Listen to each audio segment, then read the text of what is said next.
The morning I found out Daku Hasina was alive, I was standing in the river up to my knees, trying to get the mud off my boots before I put them back on. That's the kind of detail you don't forget. Cold water, gray sky, boots in my hand, heavy and stiff. I'd stopped feeling anything important for a long time by then. I'd stopped expecting it. I want to tell you how it went. Not the way a man tells a story when he wants to look good at the end of it. The honest way. Because what happened to me that winter, what that woman did for me without ever once meaning to, that's not the kind of thing I deserve to be proud of. I just have to tell it straight and let you decide what it was. My name is Elkstadanding. Or that's what the trappers called me. My Lakota name is longer and harder for men who didn't grow up on the tongue. It means something about the way an elk stands on a ridge before winter. How he holds still against the sky, like he's already made his peace with cold coming. My father gave it to me when I was 8. He said he saw it in me.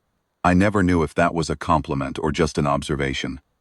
I was chief of a small band, smaller than it used to be.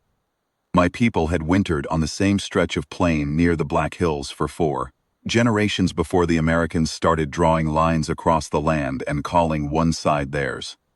We moved again. We lost horses to a fever one spring. Lost men to a skirmish that never should have happened near a trading post in the territory. By the winter I'm telling you about, we were down to maybe 30 families. The old, the children, the women whose husbands hadn't come back from places I still can't find on any white man's map. I had one daughter. Her name was Daku Hasina. It means enough rain. My wife named her, because the summer she was born had been dry.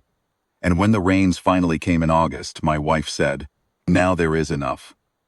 That was the kind of woman she was. She found the good thing and named it. My wife died of a fever when Daku Hasina was 4. That left just the 2 of us.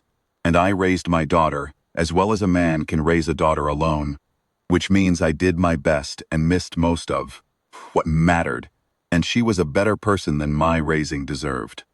She was 7 when she got lost.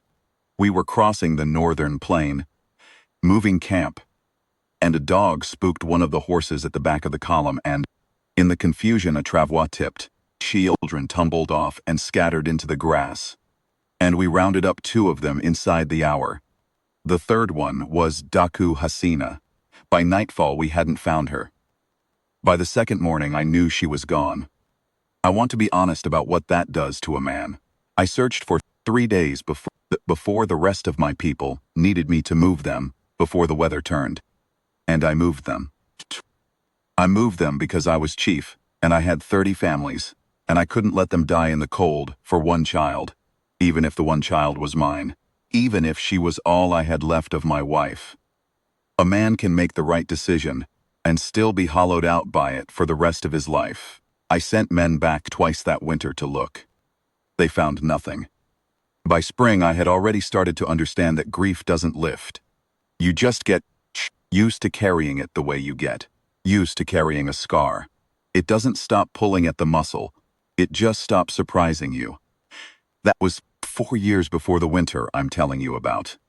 The widow's name was Clara Briggs. She had come west with a husband 3 years before.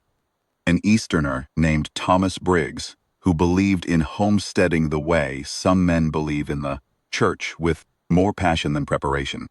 He had filed on a claim about 40 miles east of the packed Black Hills, on a creek that ran clear in spring and tried to nothing by August. He built a house, good thick wild ball, got right. He dug a root cellar. He planted a garden that the rabbits demolished in its first season. He was a decent man, from everything I came to learn. He just didn't understand what he'd come to. He died in the second summer. Kicked by a horse he was trying to shoe himself, a job he hadn't learned to do correctly, and the kick caught him wrong above the ear. He was dead before Clara could get a neighbor, and neighbors were 12 miles out in either direction. She buried him herself, rolled him in a blanket, dug the hole, filled it. I've thought about that a good many times since. The kind of alone that requires of a person. She had no children.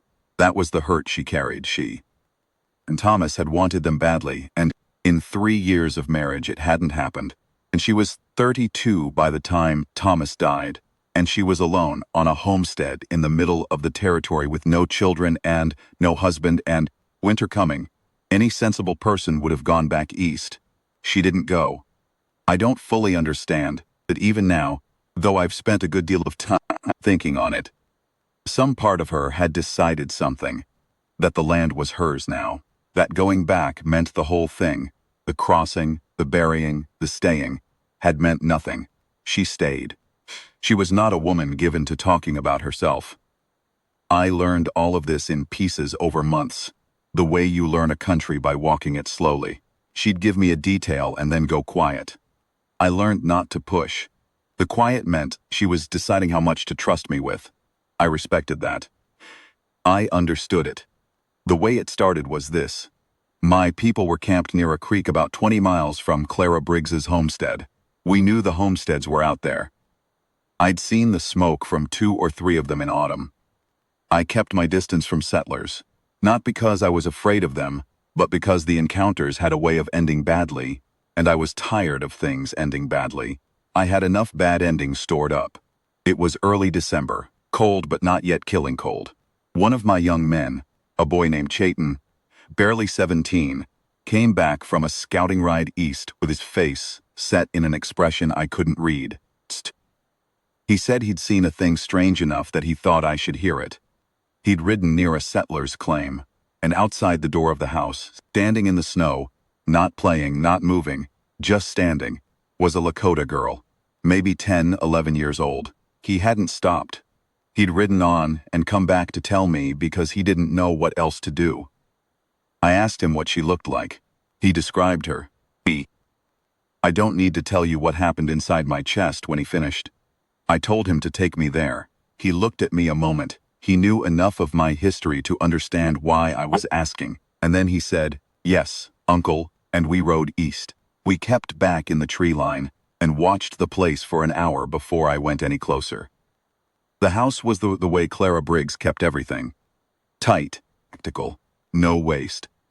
A woodpile stacked straight against the south wall. Tracks in the snow going between the house and the barn and back. No wandering in them. She was a woman who moved with purpose. I noticed that from a distance before I ever saw her face clearly. The girl came out of the house twice in that hour. The second time she stood in the doorway and looked out at the gray sky, and then back inside and then out again, the way she held herself, the angle of her chin. My wife used to say I had my mother's chin. I never thought I did, but I'd given that chin to Daku Hasina. There it was, on a 10-year-old girl standing in a settler's doorway in the snow. I rode out of the tree line alone. Clara Briggs came out with a rifle before I was halfway to the house. She held it properly. I noticed that. Left hand under the stock, right hand at the grip, barrel down but not far down. A woman who'd learned to handle it right. She didn't call out to me. She just held her ground and waited. That told me something. I stopped my horse about 30 yards out and got down slow. I held up my hands and left the horse where it was. I walked toward her at the pace of a man who has nothing to prove and nothing to threaten.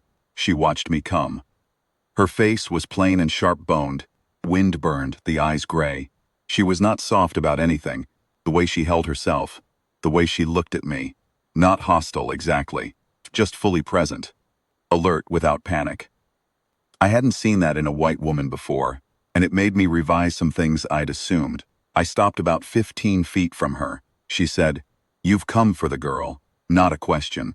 She'd figured it before I opened my mouth. I said, "She is my daughter." A long quiet. She looked at my face like she was reading something written there. She said, "I found her on the plane 3 weeks ago." She was half frozen. She'd been wandering for 3 days. From what I can make out, she'd been living with some family up north, but they moved and she got left behind or ran. I'm not sure which. She paused. "She didn't tell me much. She's not. She doesn't talk easy," I said. "She never did." Clara Briggs looked at me another moment. Then she said, "Come inside and see her. Easy. She startles." Daku Hasina was sitting on a wooden chair near the stove with a blanket around her shoulders. She looked up when I came through the door. She was older than I'd last seen her. Of course she was, 4 years older, gone from 7 to 11, and children change so much in those years that sometimes what you loved about the small child doesn't survive into the older one. But she had her mother's mouth, the set of the lips when she was uncertain. She had that. I said her name, the Lakota of it. She didn't move for a moment. Then she made a sound I won't try to describe because I don't have the words for it, and I'm not sure there are any. And then she was across the room and against my chest, and I was holding on and not letting go. Shh. Clara Briggs had stepped back to the far side of the room and was looking at the wall. I should have sent and ridden back to my people that same afternoon. That was what a sensible man would have done. Instead, I stayed 3 days. Not because anything prevented me from going. Clara Briggs didn't ask me to stay and didn't expect it. Something in me had broken open, and I was not quite ready to close it up again and ride. And my daughter was thin and needed a few more days near that stove. I told myself that was why. I'm not sure it was the only reason. Clara Briggs fed me without ceremony.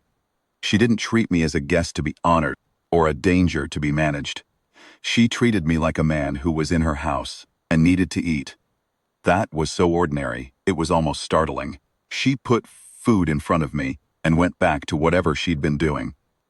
There was a dignity in it, in the not making a thing of it, that I hadn't felt in a long time. We talked in the evenings. Not like strangers performing conversation, plainly. She asked me things, and I answered, and I asked her things, and she answered, and neither of us dressed it up. She told me about Thomas, not as a grief to be displayed, but as a fact of her life. She said he was a good man and a poor farmer, and she'd loved him and she missed him. She said it the way you say something that's true. And finished, not looking for comfort, just stating it. I told her about my wife, about Daku Hasina's mother. I told her the name meant enough rain and why, and Clara Briggs said, "That's a beautiful name." And then she was quiet a moment and said, "She must have been a good woman to name something like that." I said she was. We were quiet a while after that. The stove, the sound of the wind on the walls. Daku Hasina asleep on the cot in the corner. Then Clara Briggs said, "She talked about you, you know." When she started talking, a pause. She said her father was a chief, and he was the biggest man she'd ever seen, and he could track anything in snow. She looked at me. I wasn't sure whether to believe the part about the size. I said I was sorry to disappoint her. The corner of her mouth moved, just barely. That was the first time I saw that. On the morning of the 4th day, I told Daku Hasina we were going back to our people. She didn't argue. She was a chief's daughter, and she understood duty even at 11. But I saw the way she looked at Clara Briggs before we left.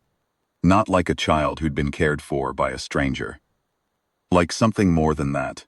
4 years is a long time when you're 7 to 11, and she had lived through things I didn't know about yet, and Clara Briggs had 3 weeks of her trust. Clara Briggs crouched down in front of her before we went out the door and held Daku Hasina's face between her hands for a moment. She said something I was too far back to hear. Daku Hasina nodded. Then Clara stood up and looked at me. She said, "Take care of her." I said, "Thank you for what you did." She said, "I didn't do anything. I just let her stay warm." That was a lie, but it wasn't the kind you argue with. So I didn't. We rode back to my people. Daku Hasina was quiet on the ride. Not unhappy quiet, thinking quiet. She rode the borrowed horse well, better than I expected. Someone had taught her, or she'd learned it on her own. There was a lot of the 4 years I didn't have yet. She started telling it to me in pieces. After the first hour, then more. The family up north had been a mixed-blood family, a Lakota woman married to a French trapper, and they'd been kind to her, fed her, and treated her as one of their own. But they'd moved fast when the soldiers started coming through. And she'd gotten separated in the dark, and lost. She'd walked south for 3 days on almost nothing, and then walked into a snow squall, and sat down next to a brush pile because she couldn't see where else to go. And Clara Briggs had come out to check on her mule the next morning and found her.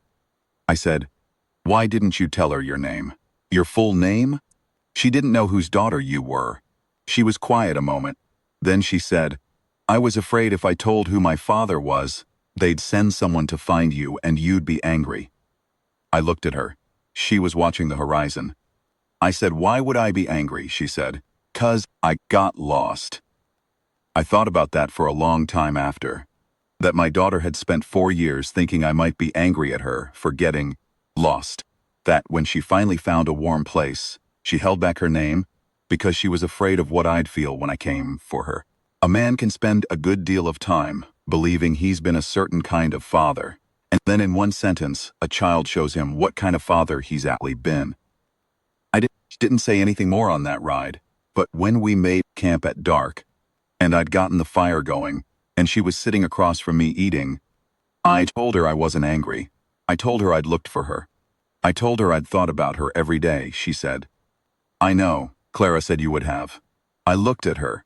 She said, "I told her what happened, that we got separated in the confusion, and she said, any father worth anything would have looked for you, and would have been looking ever since.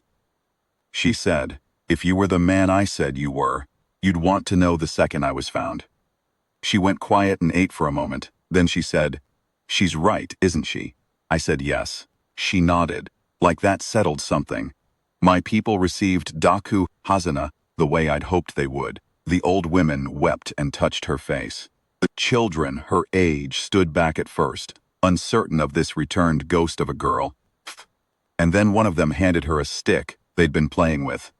And that was the end of the uncertainty. She was home before the next day was out. But I kept thinking about Clara Briggs. I told myself it was gratitude. A man should return gratitude properly. I told myself I needed to bring her something.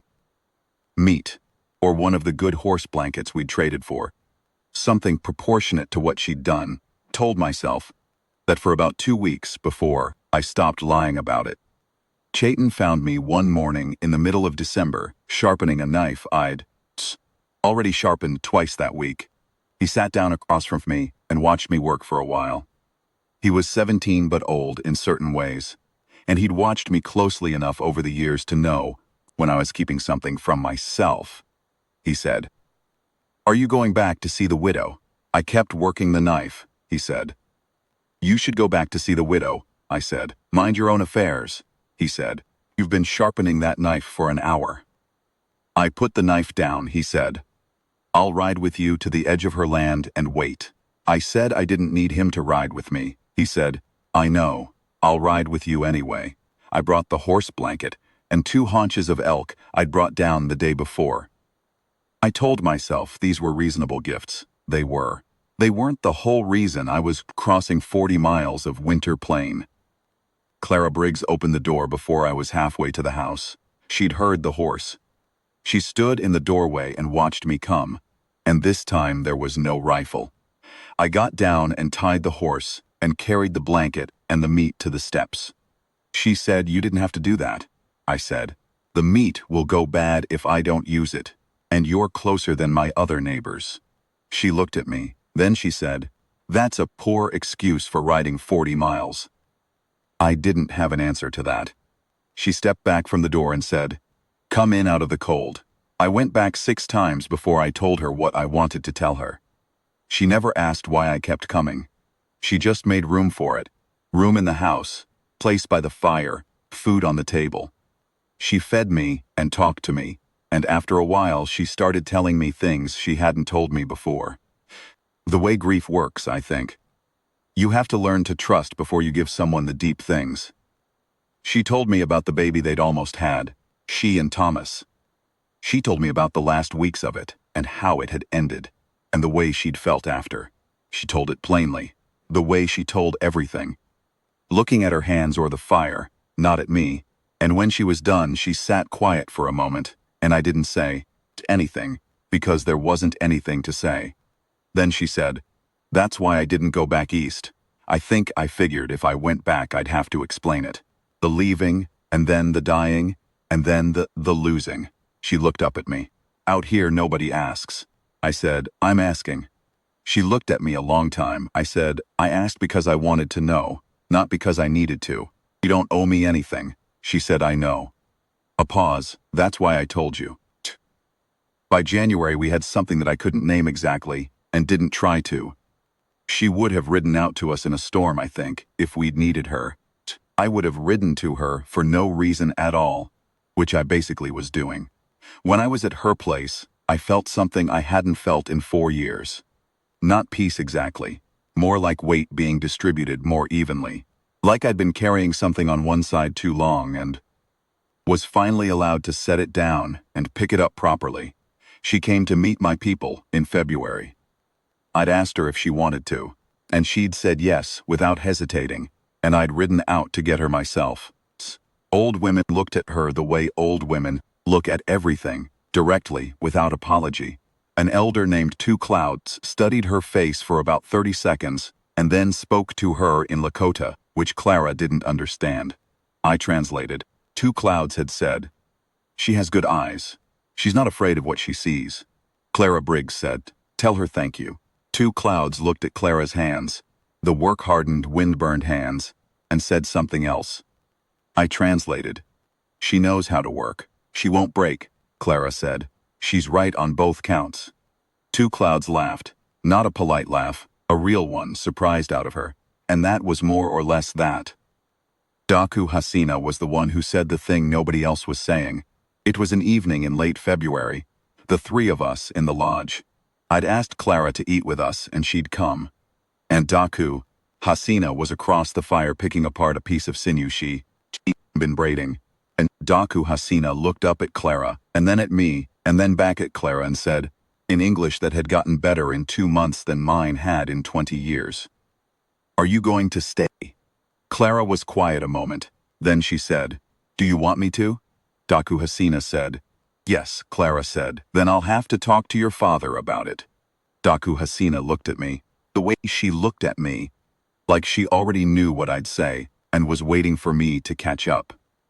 I walked Clara back to her horse that night. We stood in the cold, the sky clear, and the stars thick the way they get in February, and the camp quiet behind us.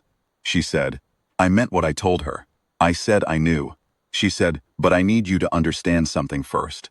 I waited, she said. I had a husband. I loved him. I'll love him the rest of my life, the memory of him. I'm not going to pretend otherwise. She looked at me. If that's something you can't have next to you, I understand. But I won't hide it, I said. I had a wife. I loved her the rest of her life, and I'll love her the rest of mine. A pause. I'm not asking you to be her. I'm asking you to be what you already are. She looked at me a long time.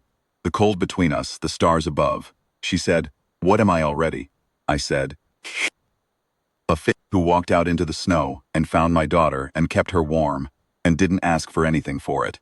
A woman who stayed when most people would have left. A woman who holds her rifle right and feeds a man she doesn't know because he's cold and needs to eat. I looked at her. I'm not interested in a soft woman. I need someone who knows what hard things feel like and didn't break. The corner of her mouth moved the way it had that first time. She said, I'm not a Lakota woman. I don't know your customs. I'll do everything wrong. I said, I've been doing everything wrong for 4 years. We can figure it out. She laughed at that. Real one. Surprised out of her, like Two Clouds' laugh, then she said, all right. She sold the homestead claim to a Norwegian family that came through in March. She packed what mattered. The rifle, the good pots, the blanket she'd kept from Thomas. The things she'd decided were hers. She rode out to us in early April, when the plane was starting to go green, and that was that. I won't make it sound smooth. It wasn't smooth. My people had questions about her that weren't small questions. Some took longer than others to stop having. And Clara had her own adjustments. The moving, the cold, the way my people organized their lives, which was nothing like what she'd known. She struggled with things. She said when she was struggling, she didn't pretend. What I can tell you is, she learned Lakota faster than Thomas Briggs had learned to shoe a horse. and she was a better healer than anyone we'd had in years. She had a book of medicines her mother had given her, and a practical mind that knew which was which. And the old women started coming to her in the way old women only come to someone they've decided is worth their time, and Daku Hasina. They sat together in the evenings sometimes, the two of them, and Daku Hasina taught Clara words, and Clara helped Daku Hasina with her English letters. And between the two of them they built something I couldn't have built for either of them. A thing I had no ability to build. A girl who needed a woman's presence, and a woman who'd lost a child she never had, and somehow they fit together the way things sometimes do out of loss. What Clara did for me is harder to name. The honest thing, the thing I've turned over many times, is that I was more broken than I knew. When you spend 4 years carrying grief and moving your people and making decisions and not stopping, you don't notice what's emptied out in you. You just keep moving. You keep being the chief, because the chief can't stop. She didn't fix me. I want to be clear about that. I don't think one person fixes another. But she saw me, saw the whole of it, the grief and the choosing and the years of carrying it. And she didn't back away from it. She looked at the full weight of what I was carrying, and she said, "All right, I'll carry some of it too." That's not a small thing. There was a morning in May, maybe 3 weeks after she'd come to stay. I'd woken before light, the way I usually did, and gone outside, and she'd come out after me. She slept light. She always said she'd been sleeping light since Thomas died, and stood beside me in the early dark, plain going blue at the edges, the sound of the horses, she said. "You don't have to hold all of it alone." I didn't answer right away, she said. "I know you know how to. I know you've been doing it, but you don't have to." I looked at her in the half-dark, the gray eyes, the face that never tried to soften what it was. I said, "I don't know how to stop." She said, "I know. I'm not asking you to stop." She put her hand on my arm. Just her hand, steady, no performance in it. "I'm just telling you I'm here. You can lean a little, if it gets heavy." I won't let you fall. The sky going lighter in the east, the horse moving in the dark. I believed her. That was 7 years ago now. We lost 2 horses to a raid the second year and built the herd back up. We moved north one summer and south again the winter after. Hasina grew into a young woman who had both her mother's mouth and her mother's way of naming the good things. She named Clara Ina, which means mother, not immediately but after a year. And when she first said it, Clara stood very still for a moment, and then she said, yes, like it was something she'd been waiting for permission to be. I've been asked, sometimes, what the right word is for what Clara is to me. White men ask it like there's only one word available. There isn't only one word. She is the woman who found my daughter and kept her warm. She is the woman who stayed when she didn't have to. She is the woman who stands beside me when I meet with the agent from the agency and says, "Watch as is everything," and tells me afterward what she saw that I missed. She is the woman who knows every poultice in that medicine book by heart, and who has argued with me hard about things worth arguing about, and has been right about half of them. She is the woman who told me I didn't have to hold it alone. I held it alone for a long time before her. Chief, a widower, a man who made the right decision in the snow and spent 4 years paying for it. I was good at alone by the time she found her way into my life. Not through any drama, not through anything planned, just through a storm and a girl and a woman who walked out to check on her mule. That's usually how the things that matter happen. Not with ceremony, with a mule. I'll tell you the last thing. Last fall, the 3 of us rode north together, me and Clara and Daku Hasina, to the place on the plain, where we'd been moving camp the day my daughter got lost. I wanted Daku Hasina to see it. To close something, we found the creek, the bend in it where the column had stopped to water the horses, the flat ground where the travois had tipped. Daku Hasina sat on her horse and looked at it for a while. Then she said, "It's smaller than I remembered." Clara said, "It usually is." Daku Hasina nodded slowly.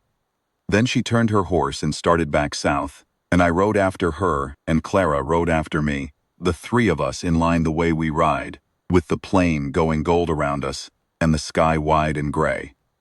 I didn't look back at the creek. There was nothing back there I needed anymore. Clara came up beside me on the ride home. She does that. Pulls up even when the trail is narrow. She never rides behind. And she looked at me in the way she has, steady and direct, and she said nothing, and I said nothing, and neither of us needed to. The plain under us, the three of us riding home. That was enough. That was more than enough.